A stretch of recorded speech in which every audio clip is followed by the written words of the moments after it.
Have you ever had one of those moments at work?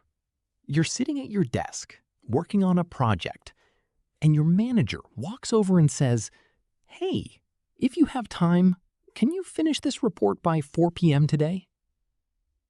What's your first reaction? Panic? Complete panic. Inside your head, you're thinking, how is that possible? By 4 p.m.? I have so much work today. But what do you actually say out loud? Usually something like, "Sure, yes, no problem at all." That's the difficult moment. You know you're already working on something important, but you can't find the right words to explain it. You want to sound helpful and capable, but you don't want to sound lazy, negative, or difficult. And that is what we call the over-promising trap. You want to be seen as helpful, proactive, or valuable in the moment. It feels like you only have two choices. Say yes and create more stress for yourself, or say no and worry that you sound rude. So what do confident English speakers do differently? They don't panic. They don't rush into saying yes. They pause, think about their workload, and explain the situation clearly. So they're not refusing to do the work, they're just communicating better. Absolutely. In professional English, asking for more time isn't a weakness. It shows you're organized and that you care about delivering good work. That's true. A lot of learners say yes too quickly simply because they don't have the phrases to explain what they're already working on. And notice how the manager said, if you get a chance. That opened the door to speak up. You just need the right words. Right. So today, we'll give you 3 simple strategies to handle tight deadlines, heavy workloads, and last-minute requests without the stress and without sounding unproductive. All right, let's get into it. Oh, but hang on, Theo. Before we jump into our first strategy, I think we need to make something really clear for our listeners. This episode is not about going into work tomorrow and saying, "No, I can't do that." Not at all. The goal is not to avoid work. Nope. The goal is to communicate professionally when your workload is already full. Because sometimes the problem isn't the task itself. The problem is that you don't have the words to explain your situation clearly. That's such an important point. A lot of learners know they need more time, but they worry. Will my manager think I'm lazy? Will they think I'm not capable? And this is why this skill matters. Professional communication is about being honest about your time, your priorities, and your deadlines. When someone comes to you with a request, that exact moment is your opportunity to speak up. You don't have to immediately say yes, say no, or feel trapped. That moment when the request is made is your chance to set expectations before you commit. So the first strategy is not really about rushing to give an answer. It's about what you do in that brief pause, taking the opportunity to check your reality first. Exactly. Strategy number 1 is check before you commit. And I think this is something many professionals learn with experience. Before you answer, take a moment. Take a deep breath, check your calendar or task list, and look at what's already on your plate. That's the idea. Check before you commit means creating a small space between the request and your answer. You are not ignoring the person. You are making sure your answer matches your reality. Right, because a quick yes might feel helpful in the moment, but if you cannot deliver later, it creates a bigger problem. That's right. Experienced professionals know that a promise is not just about being positive. It's about being realistic. So before you commit, check 3 things. What deadlines do I already have? What tasks am I currently working on? Do I have enough time to deliver good quality? That makes so much sense. You're not slowing things down. You're actually protecting the quality of your work and making sure everyone has the right expectations. So, after using our first strategy, checking before you commit, you now understand your workload. But what happens when you check your calendar and realize there's simply not enough time to finish everything today? That's a very common workplace situation. And this is where many learners get stuck. They might say, I have too much work. I can't do this. Which is honest, but it doesn't really help the other person understand what needs to happen next. Right. So, a better approach is to bring the other person into the decision. That's strategy number 2. Choose priorities together. I really like that idea. Because you're not saying, I can't do this. You're saying, here is what I'm currently working on.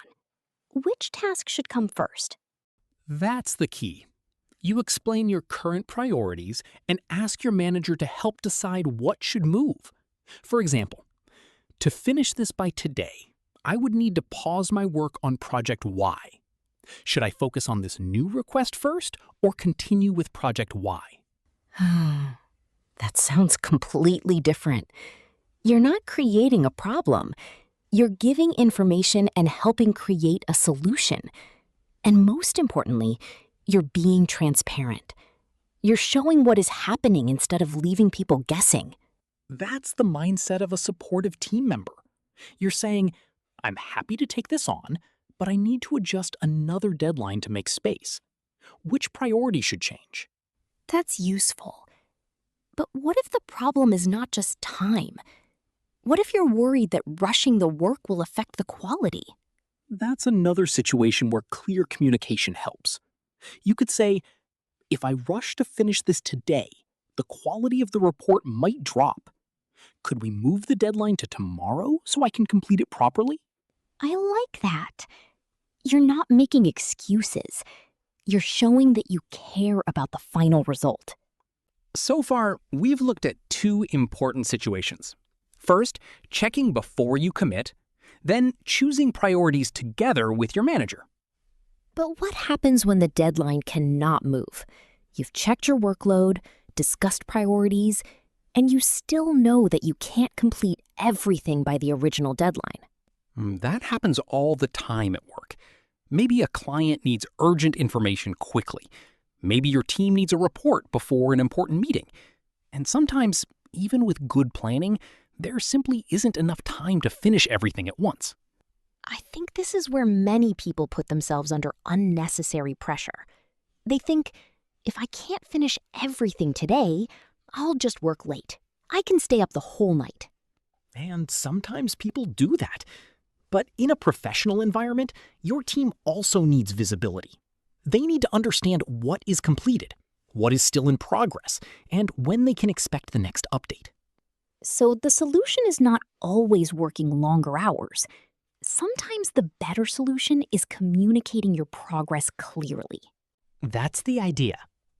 Strategy number 3 is share progress, build trust. Instead of waiting until everything is finished, share what you have completed and explain what comes next. That makes a lot of sense, because people are usually more understanding when they know what is happening. Exactly. And here is how you can say it naturally. I won't be able to finish the whole report by 5 p.m., but I can send you part 1 today and part 2 tomorrow morning. That sounds so professional. You're not focusing only on what you cannot finish. You're showing what you can deliver and when people can expect the next step. That's the difference. For a larger project or presentation, you could say, I can share the main outline by tomorrow as planned, and then send the detailed summary once I review the remaining numbers by noon. That's being open and transparent. You're giving people something useful now while being honest about the full timeline. Right. When you share progress clearly, your team knows where things stand, and everyone can plan with confidence. That is how professionals manage changing deadlines. And there you have it. 3 practical strategies to help you ask for more time at work while still sounding professional and confident. Let's quickly review them. Strategy number 1 was check before you commit. Don't make a rushed promise. Take a moment, understand your workload, and give a realistic answer. Strategy number 2, we said choose priorities together. Instead of simply saying you are too busy, explain your priorities and work with your manager to find the best solution. And strategy number 3 was about sharing progress so you build trust. Keep people informed, show what you can deliver, and help your team plan ahead. Listening is a great first step, but practice is what builds real confidence in English. So here is today's workplace comment challenge. Imagine your manager asks you to finish a new presentation by the end of today, but you already have 2 important tasks due. How would you respond? Choose one of the strategies from today's episode and write your answer in the comments below. We would love to read your responses and see how you use these phrases in your own English. And remember, every time you practice, you are building the confidence to communicate more naturally at work. If this episode helped you feel more confident, don't forget to like the video, subscribe to English Shift, and share it with a colleague or friend who is also improving their English. Thank you for being part of our community. Thank you so much for your support. Theo, what can everyone look forward to in the next episode? Next time, we'll look at another useful workplace skill to help you handle difficult conversations with confidence. And if there's a specific workplace situation or phrase you'd like us to cover, drop it in the comments below. We might build our next episode around your idea. That'll be great! Thank you so much for listening today. Keep practicing, keep communicating, and we'll see you in our next episode. Take care, work smart, and bye everyone!